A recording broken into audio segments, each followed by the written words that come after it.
Welcome back. I'm Mr. Terry, a high school history teacher. Welcome back to another History Teacher Reacts video. All right, Simple History just recently put up a new video with a topic that needs to be said because it is titled, "Stop Saying the French Are Cowards in War." I'm going to let the video do all the talking, but if you have fallen down the meme pipeline in saying that all the French do is surrender, I require you to watch this video or you will fail the class. All right, make sure you check out the original as well. Maybe do that first, and then you can come back. The link to that will be down below. Make sure you're supporting Simple History, one of the best history channels on YouTube. All right, with that, let's check this out. All right, here we go. Don't underestimate the French military. Yes. Any discussion of a nation's reputation in warfare will almost inevitably lead to derogatory remarks directed towards the French. Fake news, and if anyone tells you that, they are not a history buff. They are going with the memes. And now you can give that rebuttal. Their military exploits are the punchline of countless jokes, memes, and other disparaging comments, lampooning them as cowards or inept on the battlefield. Only by the uninformed. The reality, however, is much different. Throughout its long history, the French nation has had an extensive and distinguished record of military triumphs, dating back as far as the early Middle Ages. In actual fact, for millennia, French soldiers... At least, even in modern day, shoot, go back to Charlemagne, although he's from the Germanic tribe, but Franks end up moving into, France and stuff like that. We can go even a little further. We can go like early Middle Ages here. ...have fought and died with courage, skill, and distinction. The story of French military history begins in the wake of the collapse of the Western Roman Empire. The Franks, a Germanic tribe from further east, pushed westward into what is now France. And under the reign of King Clovis I, the land in the Pyrenees in the southwest, the Alps in the southeast, and the Rhine River in the east was also secured. They rocked Europe. Absolutely rocked it. With all of the Germanic warfare from, shoot, let's just go with the fall of, well, we got to go before the fall of Western Rome, but 476, right? No one unified all this. No, everything on this map here. See the Burgundian kingdom, Frankish kingdom, all that stuff, Ostrogoths, Visigoths, all the different groups. Nobody unified as much as these guys did. These borders would shift countless times over the intervening centuries. The rough area of French territory had been established. Clovis's descendant, Charles Martel, played an integral role in world history. Hey, something I gotta sneak in here is the reason why Western Europe is honestly so Christian, or at least been so Christian for so long, is that the Franks converted to Christianity and spread it by the sword, right? Christianity was, shoot, on the, at least Western Christianity. Orthodox Christianity, we got to put aside. Western Christianity, why it's going to become the dominant force in Western Europe after its backbone, which was the Roman Empire, fell, is because of the Franks. In 732 AD, he and his Frankish army prevented the Arabo-Maya dynasty advance into France, inflicting a crushing defeat on their enemies at the Battle of Tours. Islam would have spread into France. With this and victory, onward, the ever-rising tide of Islamic expansion into Europe was halted. Umayyads. Throughout the Middle Ages, French forces fought in Spain, numerous wars against other European powers. Most extensive campaigns were against the English. During a series of conflicts now known as the 100 Years' War, the French would suffer significant defeats at several battles. They do lose this Crécy, overall. Poitiers, and Agincourt, and would later see much of their land devastated by English raids. A draw at most. In spite of these setbacks, the latter portion of the conflict saw the French drive the English from their lands on the continent. Joan of Arc. As the Middle Ages gave way to the early modern era, the French army, under the reign of Louis XIV, became the largest and most powerful in Europe, almost 400,000 strong. This is before the American Revolution era, so you're talking like 1600s.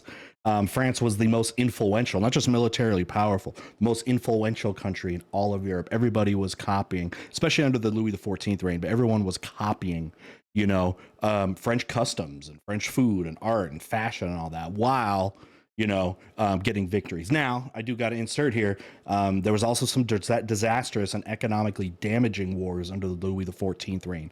And where you see that come back to haunt France, of course, is with the financial disaster that is what leads up to the French Revolution. So you can kind of take it both ways there, but nevertheless, most powerful army. This force pioneered many advancements in military technologically innovation, including logistical and support systems, field hospitals, and the introduction of standardized uniforms to its soldiers.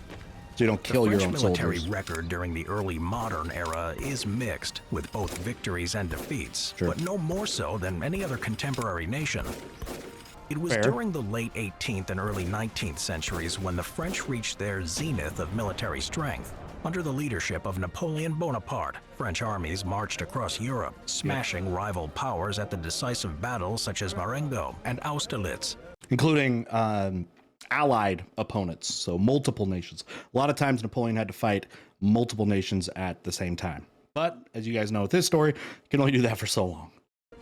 Defeats were caused by weather and logistical issues. Don't go such to as Russia. The campaign against Russia in 1812. Hope we all learned or that by by now. superior enemy tactics, such as Napoleon's final defeat at Waterloo in 1815.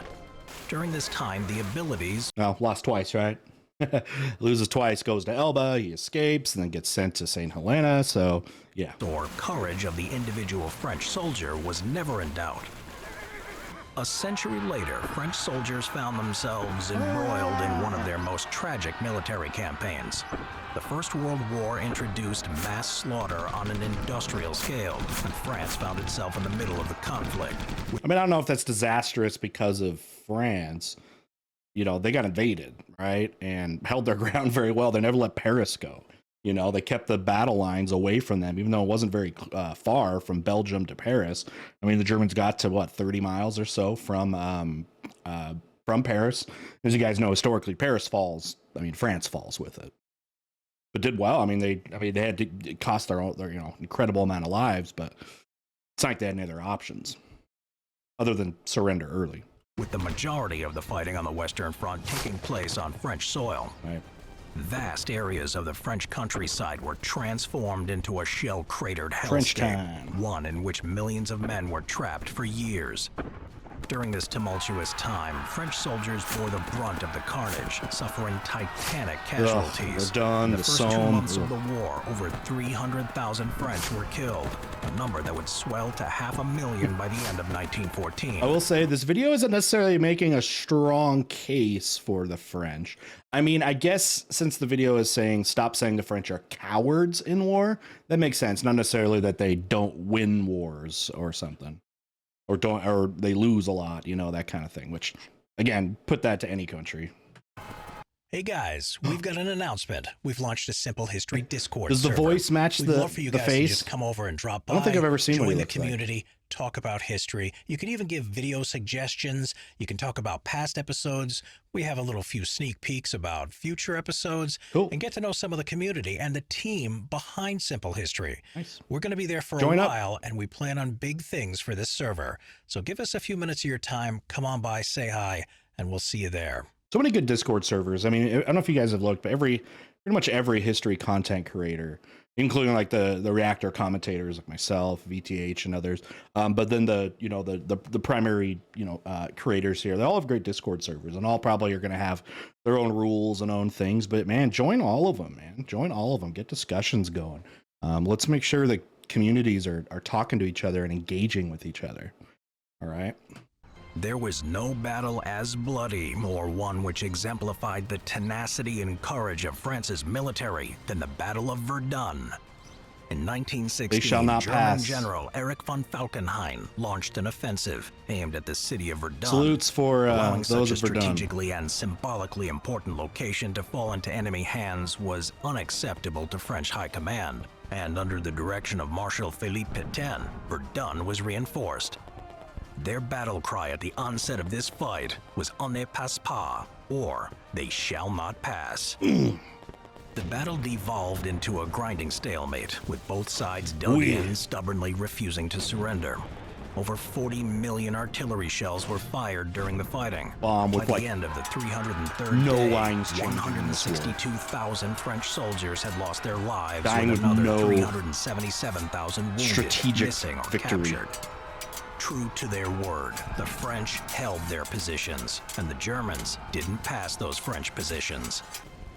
In the face of these and other monumental losses, the French military did in fact mutiny during the First World War. Everybody did. Strangely enough, however, they didn't lay down their arms. Everybody did. You saw what happened in Russia, right? When they're all going home and going fighting a revolution. But yeah, that's common amongst all lines, because we had never seen stalemates last this long with so many casualties before in history due to especially the new technologies, right? Trench warfare plus machine guns means nobody goes anywhere, right? But they just kept pushing people. And that's what I think really people, of course, were, were opposed to is, I mean, nobody likes to fight in wars, but like when you feel like there's no hope for victory or that your life doesn't matter because you're ordered into these lose-lose situations that, yeah, mutinies are going to happen. It comes back to hopelessness. And everybody felt that. These men stayed in their trenches and continued to resist the Germans, but refused to participate in futile attacks against the heavily entrenched enemy positions. In the words of one group of mutineers, "You have nothing to fear. We are prepared to man the trenches. We will do our duty, and the Germans will not get through. But we will not take part in attacks which will result in nothing but useless casualties." Most of the war. Even when mutineering, French soldiers were still willing to lay down their lives for their nation. By the end of the war, over 1.5 million Frenchmen lay dead with millions more wounded, though estimates vary. Roughly 18% of those who served in the ranks were killed, effectively wiping out a generation of young men. What was that stat again? Served in the ranks were killed, though estimates vary. Roughly 18% of those who served in the ranks were killed, effectively wiping out a generation of young men. Well, that depends on what time you fought to, in spite of these and which side, of losses, course. They I think still held firm against repeated enemy offensives. Are they just shooting? They're shooting right into the gas attack. These guys were not cowards, right? It was a generation later that France would earn its reputation as an inept military power, but this is far from the truth. But that, like, there's nothing so far where you can put that as they're just these white flag waivers. I mean, really, when people are saying that, aren't they mostly just talking about World War II? I mean, if you talk to the people that will use that line that don't know a deeper history to try to sound funny or something, like, ask them, like, okay, which wars were they, cowards in or something like that? They'll be like, oh, they got invaded in World War II. Like, okay, name another one. Okay. Now, if they can name another one after that, they might know their history, right? Especially if they can make an argument for it. But if they can't, they've fallen down the meme hole. After the outbreak of the Second World War, France and Britain declared war on Germany. After finishing off Poland, the Wehrmacht turned its attention west, breaking through the Low Countries and driving into France to circumvent the Maginot Line, a formidable series of defenses that ended at the Belgian border. The same invasion route as World War I. French High Command, as well as advances in fast-moving maneuver warfare, caught the Allies off guard, and France was overrun in 6 weeks, an astonishing feat by any military standard.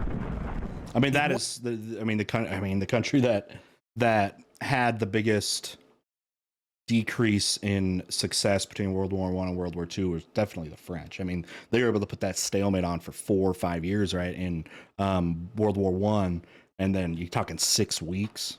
Now, obviously, if you know, those wars, World War I and II, were fought very differently. And so it's a little bit more apples and oranges. But yeah, they fell off. It was due to this fast capitulation that France gained an undeserved reputation as a nation of cowards with an incompetent military. It was unfairly put on. This, however, is not a fair assessment. Other powers struggled against the German war machine, but had other advantages that France lacked. France didn't have the protection of the high seas enjoyed by Britain or the vast landmass of the Soviet Union, and were overrun in short order. Even when defeated, the French people still fought on, both in exile and as partisans. The French resistance played a vital role in frustrating German plans on the Western Front. France. Their sabotage, assassination, and intelligence-gathering operations were a key component in the success of the D-Day landings in 1944. To this day, the French resistance is seen as the symbolic representation of all resistance movements.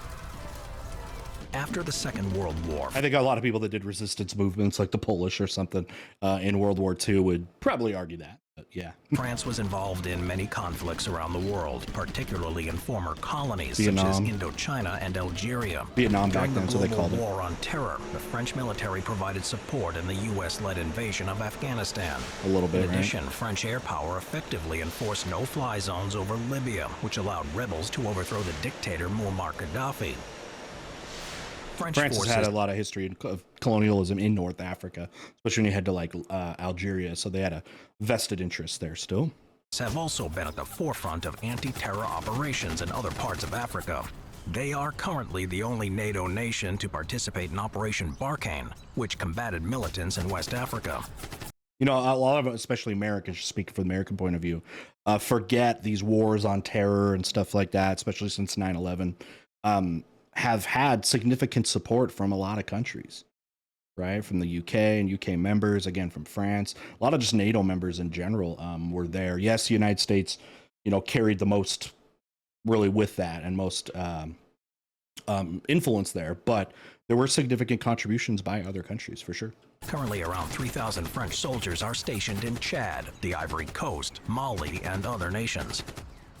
One of the reasons for France's poor reputation can be attributed to their methods in these low-intensity conflicts. While most other nations use a more flashy shock and awe approach to combating terrorism and insurgency, France employs a more subtle strategy. In 2007, in order to stop an incursion of rebel forces in the Central African Republic, France sent 2 waves of paratroopers and a single fighter jet to halt the advance. French colonies, no more former than a French few colonies dozen in the were region. involved, and the French press didn't pick up the story until weeks after. It's this precision approach that lacks the same fanfare of other nations, which helps contribute to the popular conception of France as lacking military ability. Well, they don't go all in, you know, all in, say like the Americans might in these conflicts, right? They don't want to do that. Throughout the long policy history of their decision more than nation, anything. the French have had military successes and failures, but no more or less than any other nations. Their reputation as a nation of cowards who surrender at the slightest provocation is not only unfounded, but based on biases and misconceptions that don't take into account the countless acts of bravery and martial success of the French people. So my only real question for you is, did learning any about this change your attitude at all about France, especially if you were one, and not to throw you under the bus, that was, you know, among the, you know, just France surrenders meme, but like, did that change your opinion at all? Do you have anything to counter this or any other information to support the idea, you know, that they actually are a military power and a brave, strong nation? Let me know down below. Start talking with each other about it, and we'll see what we can kind of come up with. So I guess, again, the overall thing we're trying to figure out is, what is the military history? How should we view the military history, especially of France? Let us know down below. All right. So once again, thanks for hanging out with me here today. Hopefully I was able to chime in with some, you know, somewhat valuable stuff, I hope. But as always, Simple History does a great job and doesn't necessarily need me to add on to them. But nevertheless, yeah, thanks for hanging out. The original video is down below. If you had not seen that yet, you should still give it a click, give it a view, give it a subscription to over there. And if there's some other Simple History ones, I've covered a lot, but if there are other ones you'd like to see me comment on, let me know down below. Or better yet, like they were talking about Discord earlier, best place actually to put videos suggestions is on the Discord server. There's a video suggestions channel, and that makes it easiest for me to see. Okay. All right. And with that, we'll see you next time. Bye.